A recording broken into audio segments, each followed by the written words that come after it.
время звонил. Давайте дубль сделаем. Вы же знаете, что могут быть помехи. Еще раз. Смотрите. Так.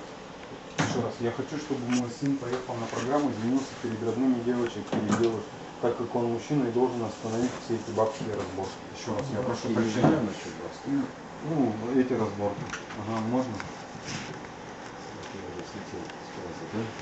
Я хочу, чтобы сын поехал. Да, я хочу, чтобы мой сын поехал в Москву на передачу, да? Гордона. Чтобы извинился перед родственниками этой девочки. Парень хороший, спортом занимается. Учатся они, конечно, слабенько. Учатся. Читают мало. Поколение такое, компьютер. И вот это видео прокомментируйте, как что вы увидели. Да. Видел, Что конечно, можете сказать? ужасающее видео. Еще раз. Ужасающее видео.